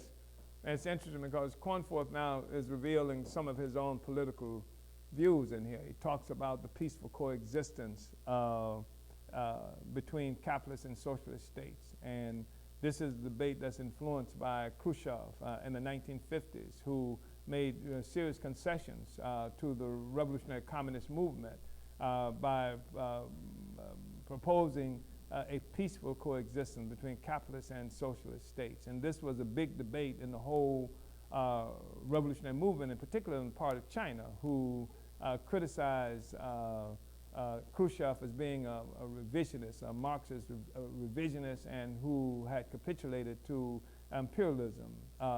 So he talks about this, and which is, but he also, I think this is important. It's often difficult to avoid a metaphysical way of thinking. This is on page 60. And this is because misleading as it is, it yet has its roots in something very necessary and useful, a metaphysical way. It is necessary for us to classify things, to have some system of classifying them and assigning their properties and relations. That is a prerequisite for clear thinking. We have to work out what different kinds of things there are in the world. To say that these have these properties as distinct from those which have those other properties, and to say that what are their relations. But when we go on to consider these things and properties and relations, each in isolation as fixed constants, as mutually exclusive terms, then we begin to go wrong. For everything in the world has many different and indeed contradictory aspects, exists in intimate relationship with other things and not in isolation, and is subject to change. And so frequently happens that when we classify things as A and not B, then this formula is upset by its changing from A into B, or by its being A in some relationships and B in others, or by having a contradictory nature, part A and part B. So some things like that occur in the world. You can make an error. Even when you define things, you can make an error of giving them fixed properties, the fixed relationship, without recognizing that it can be a problem, a real contradiction to do that, because that is not always how things are. For example, we all know the difference between birds and mammals, and that while birds lay eggs, mammals in general produce their young alive and suckle them. Naturalists used to believe that mammals were rigidly distinguished from birds because, among other things, mammals do not lay eggs. But this formula was completely upset when an animal called a platypus was discovered. For while the platypus is undoubtedly a mammal, it is a mammal which lays eggs. What is the explanation of this irregular behavior of the platypus? It is to be found in the evolutionary relationship of birds and mammals, which are both descended from original egg-laying animals. The birds have continued to lay eggs while the mammals stopped doing so, except for a few conservative animals like the platypus. If we think of animals in their evolution, their development, this appears very natural. But if we try, as the older naturalists tried, to make them fit into some rigid, fixed scheme of classification, then the products of evolution upset that classification. Again, an idea or theory which was progressive in one set of circumstances, when it first arose, cannot for that reason be labeled progressive in an absolute sense. So it may later become reactionary in new circumstances. So I'm going to leave it there. I'm going to say it again. An idea or a theory which was progressive in one set of circumstances when it first arose cannot for that reason be labeled progressive in any absolute sense, since it may later become reactionary in new circumstances. So I want to go ahead and stop and move the discussion forward. I left a little time for discussion. I know I ate up a considerable amount of the time, but let's move forward. Uhuru.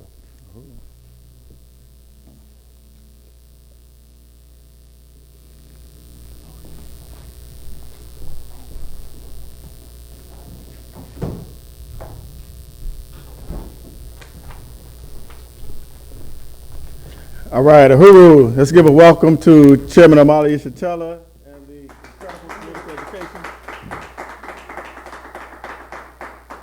So at this time, we want to open it up for questions and comments. So please do so if you're viewing from online in the comment section of either Facebook or YouTube. We also want to encourage the audience to ask questions and make comments. So far, we have a comment from Adam. Do we know where people are viewing from? Yes.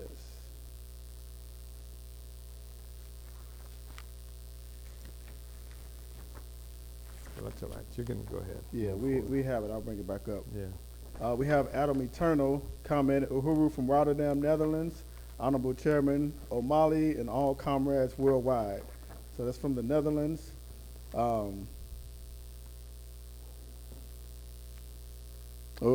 Kundai Bishiki Kaji in Huntsville, Alabama, commented, Uhuru, really appreciating the study and clarity. The people have to begin studying the material world in order to come to conclusions based on materialism. We also have Ali Hutley, who is commenting from Philadelphia. He says, Uhuru Chairman watching and listening from Philly. And we also have Adam again, Adam Rotterdam, in Rotterdam, Netherlands, commenting, religion is indeed opium for the people. True freedom, Uhuru, that is praxis. True freedom is also freedom from mental and spiritual servitude to superstitions. True freedom must be anchored in objective, neutral, in and of itself, palpable, materialistically rationalized reality. We also have Raya from St. Louis who commented, we have Morty in Richmond, Virginia, who is viewing on YouTube, and he asked, Chairman, when are you going to begin teaching African internationalism to elementary age children? And in your opinion, what is the best way to do so?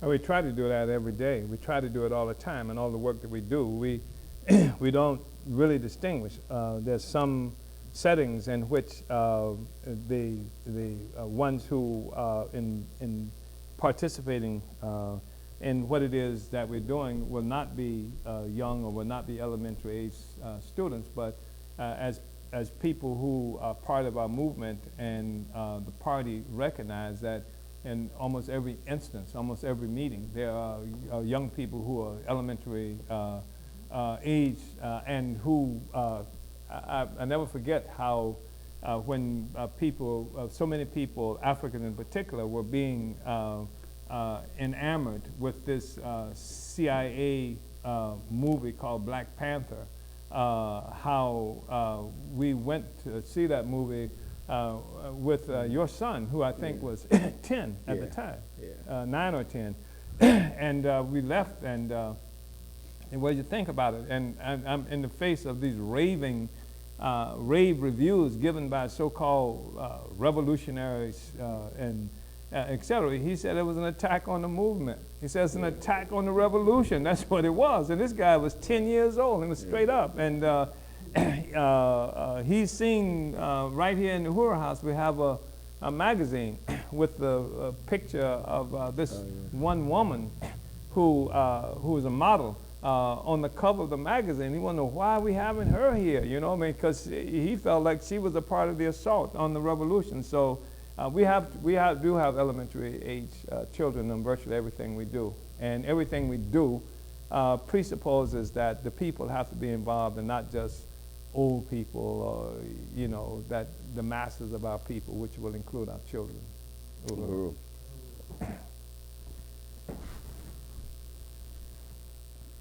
All right, so we have people viewing from Lakeland, Florida, as well as Miami, and St. Petersburg, Florida, as well as Tampa, Clearwater, and as we stated earlier, Rotterdam, Netherlands, Huntsville, Alabama, Chicago, Illinois, Denver, Colorado, Boston, Massachusetts, London, UK, Portland, Oregon, Pu'uhulu, Mauna Kea, Hawaii, and Philadelphia, Maplewood, New Jersey, Richmond, Virginia, Kingston, New York, and Tucson, Arizona.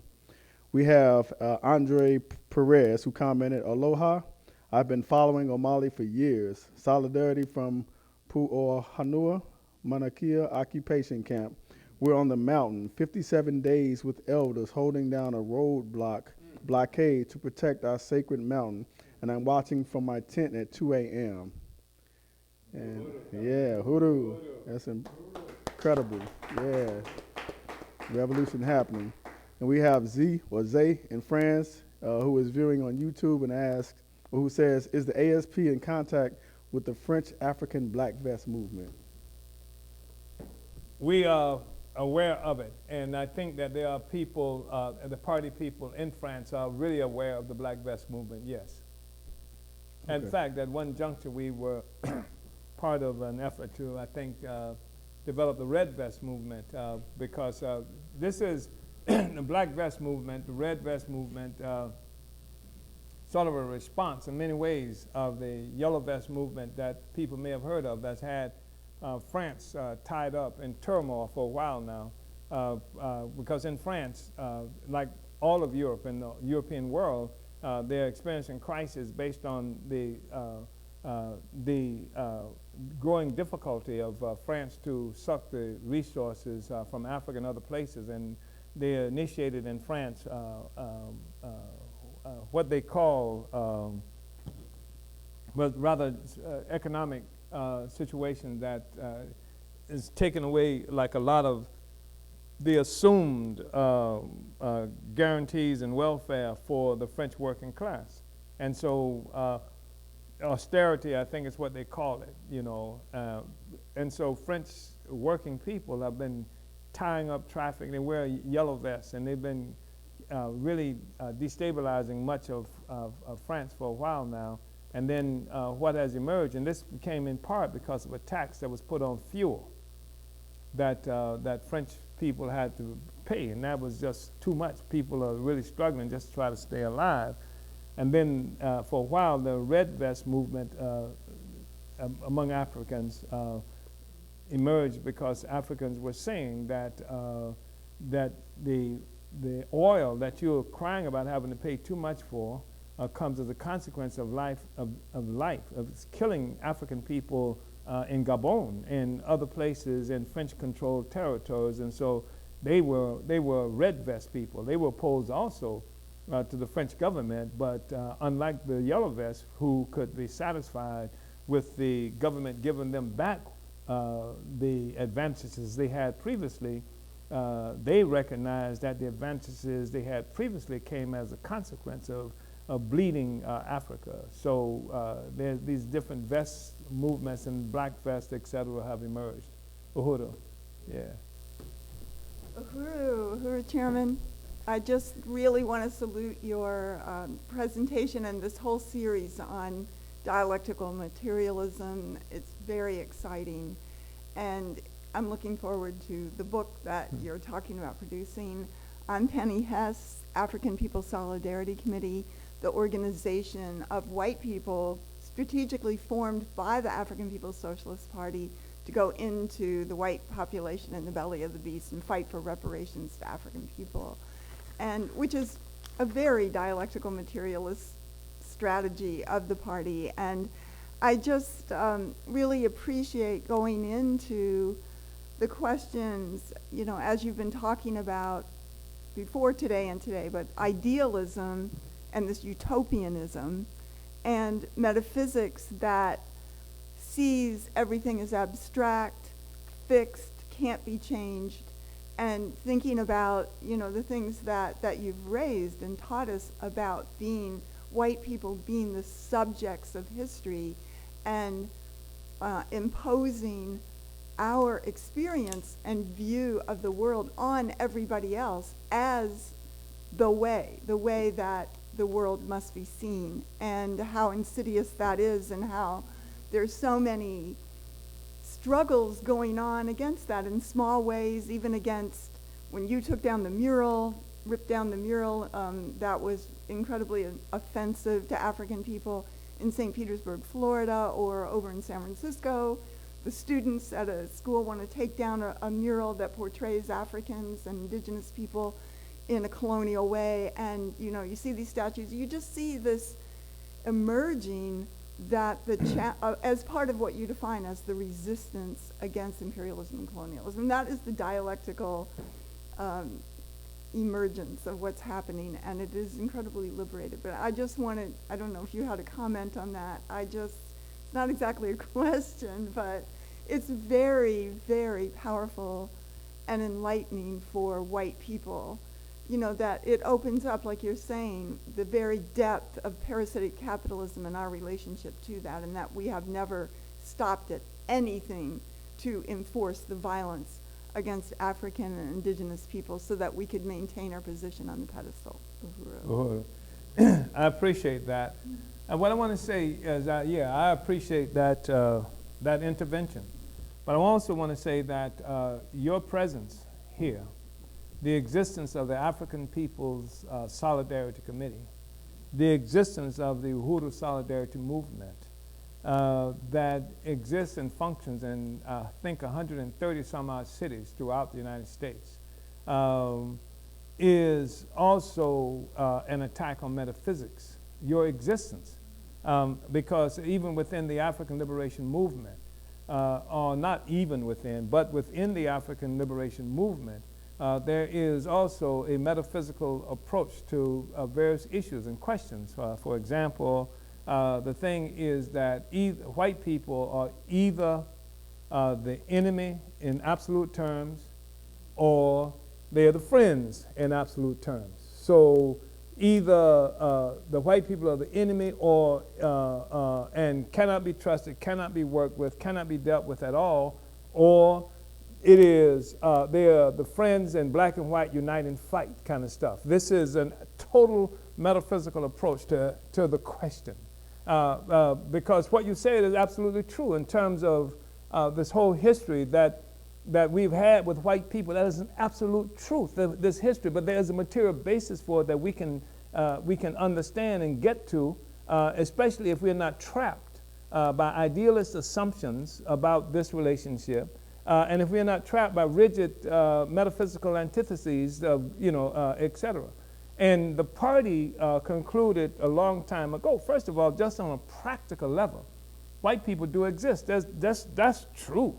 White people do exist, so that we have to have a worldview that informs us how to deal with this reality, this relationship. Some people have said that you deal with it by absolutely not having anything to do with white people, as if that were possible at all. And it's not possible. I don't care if you live in the most remote village on the continent of Africa or some other place, you have white people's impacting on how we exist.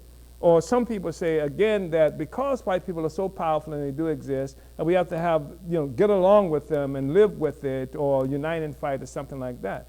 We say that white people exist, and there's a material basis for their wealth and what they do and how they act, et cetera, and that we can penetrate this wall of white solidarity with the African Revolution. And we work on that all the time. We are chipping away day by day because we don't believe that there has to be an absolute antithesis here that's at play, and that white people are subject to the same laws of social development as everybody else on the planet Earth.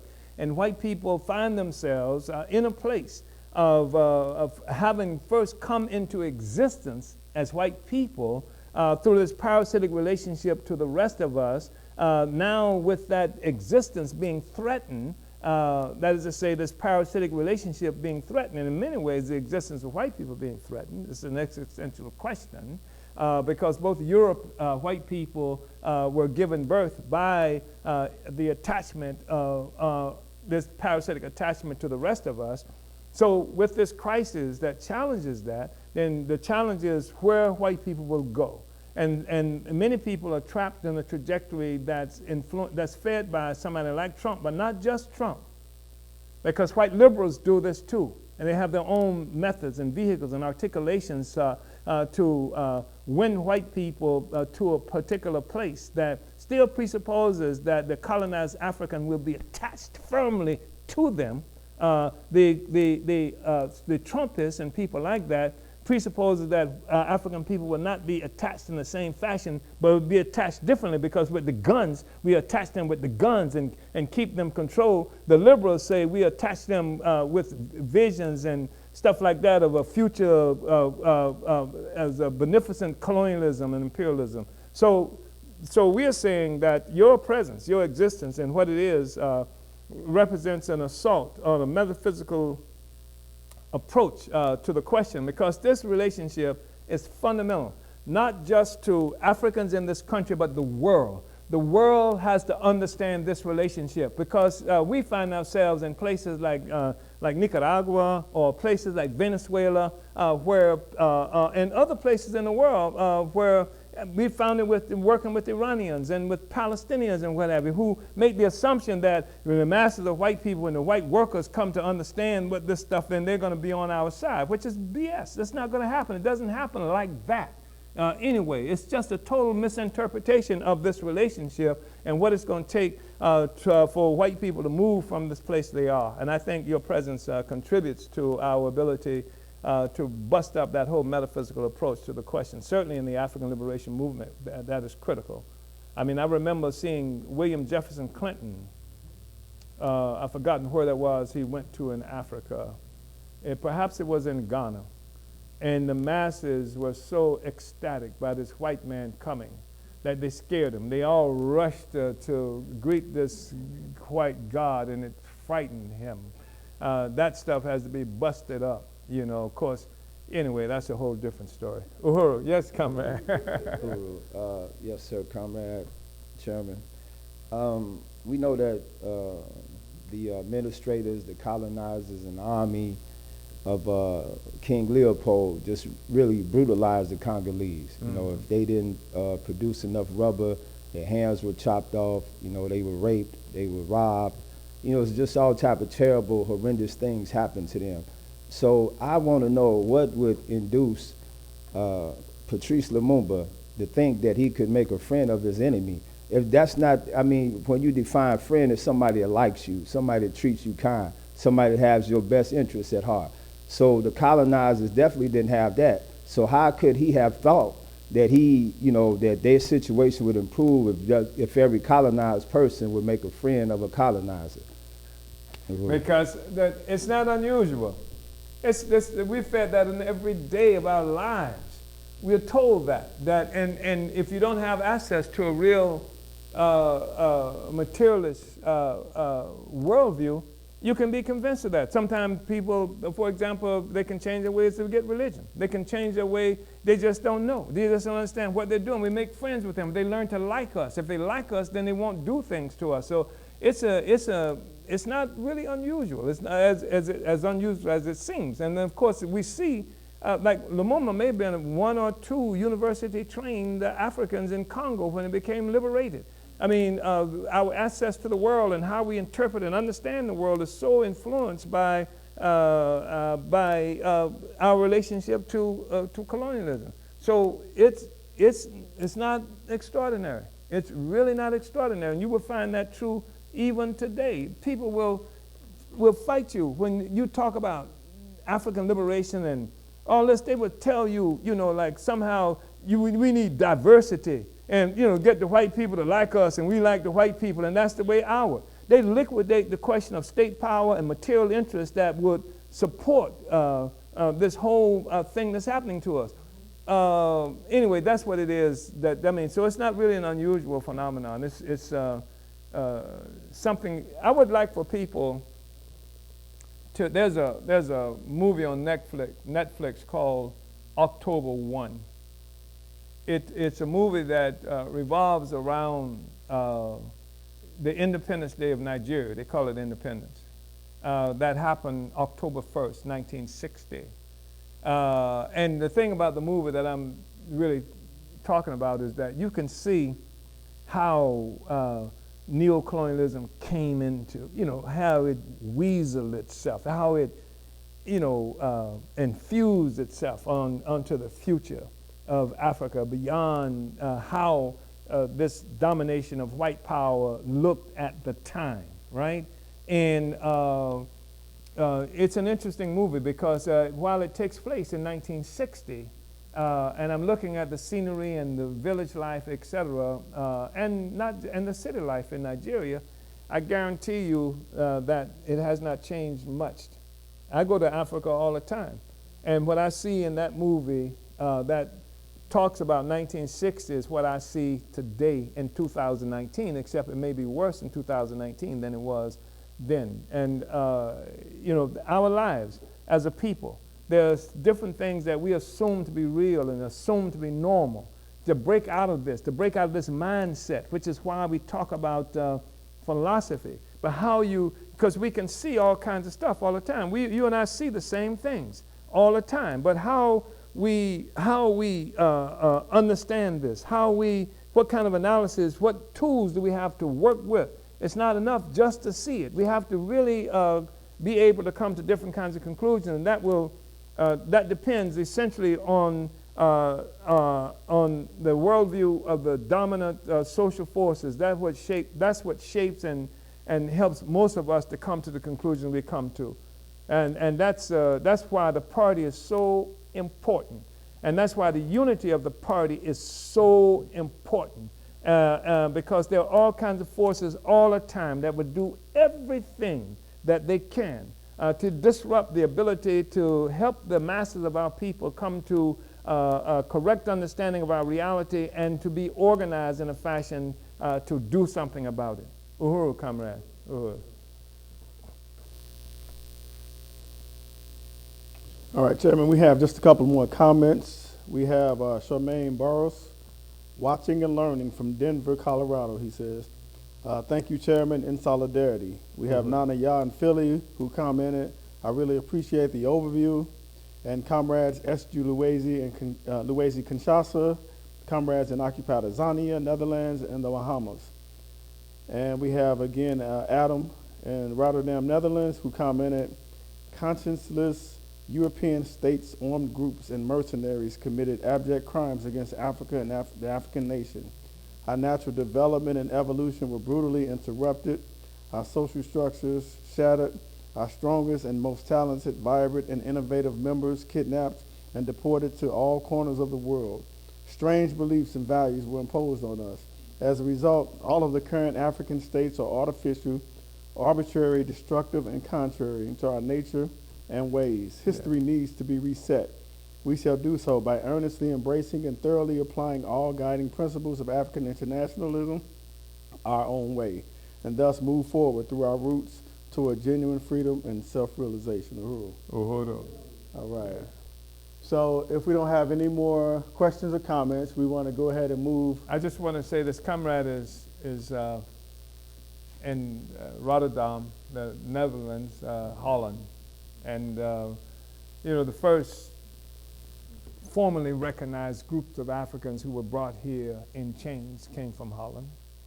They were not really the first Africans who were brought here in chains, but the first formally recognized Africans brought here in chains were from Holland. And in Holland, they have a despicable tradition, you know, around Christmas time.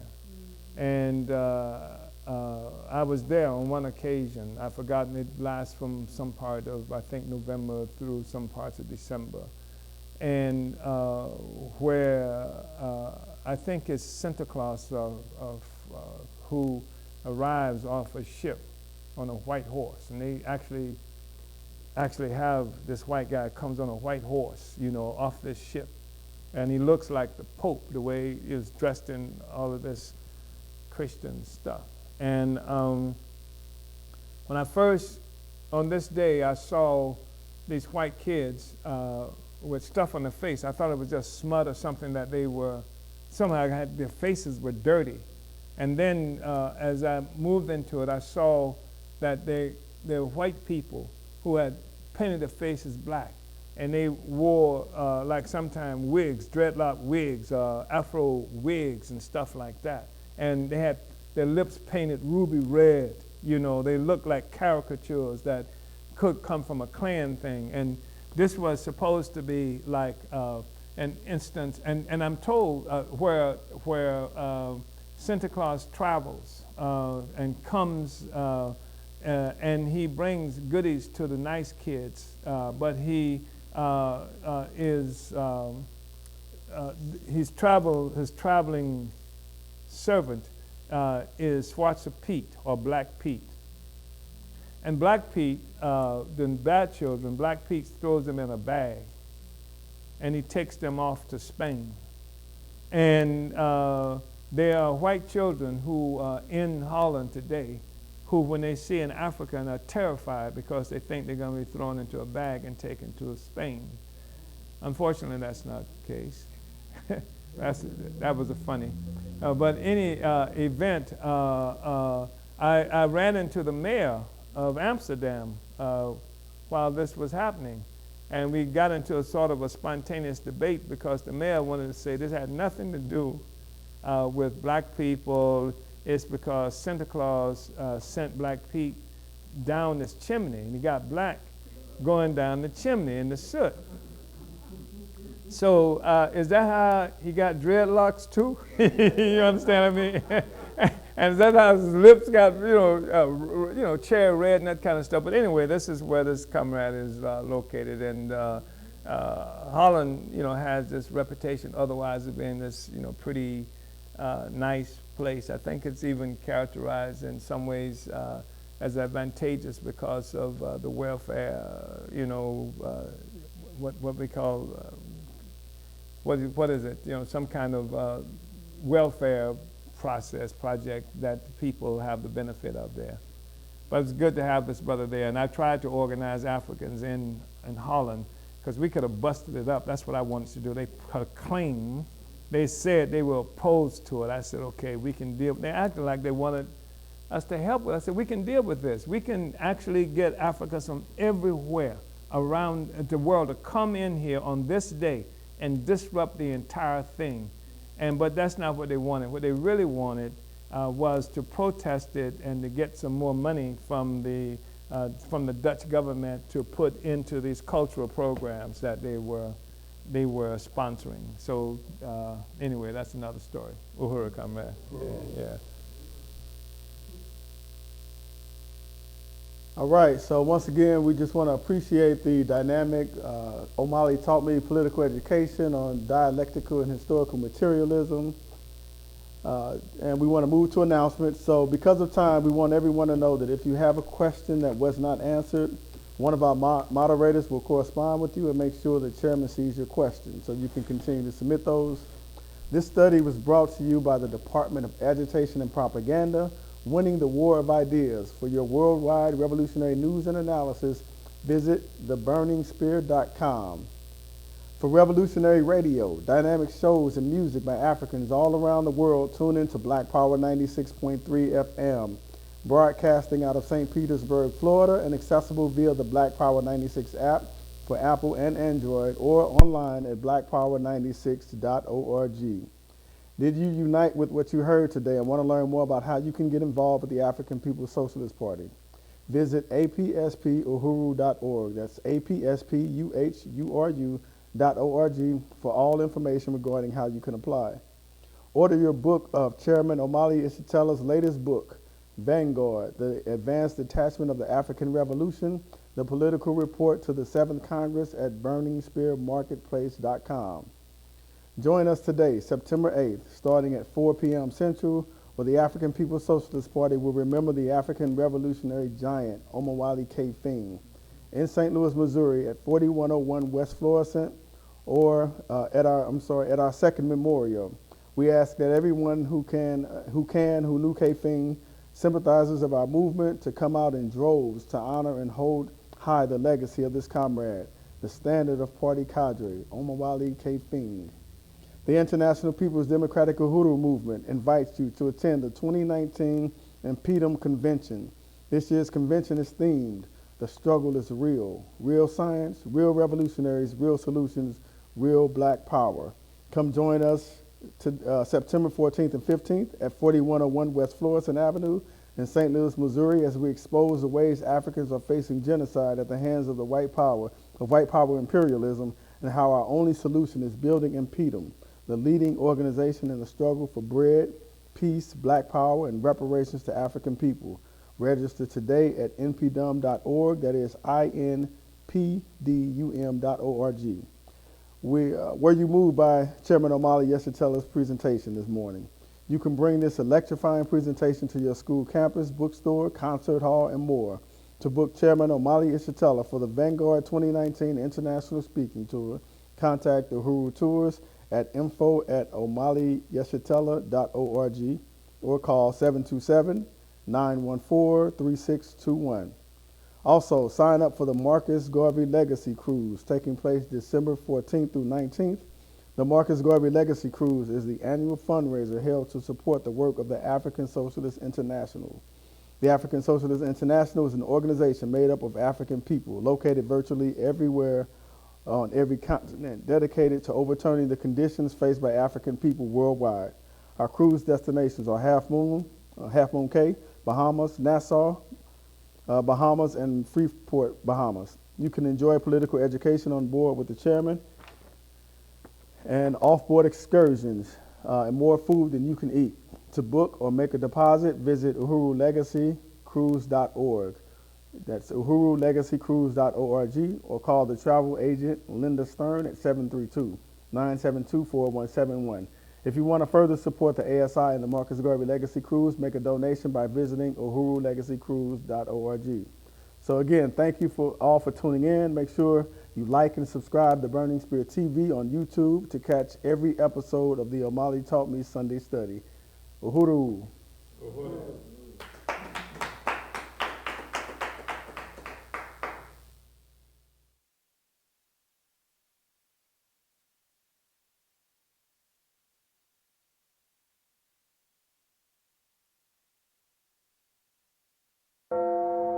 The revolution is real, it's live, and as some comrades say, it's lit, right?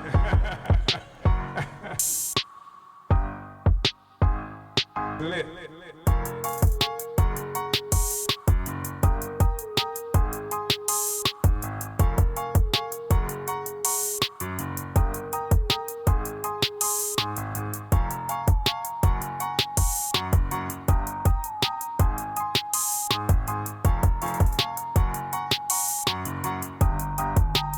Giving go my soul.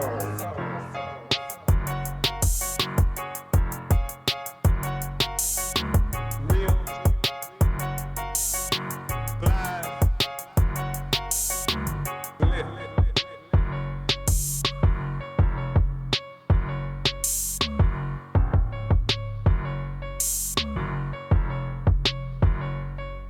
Right?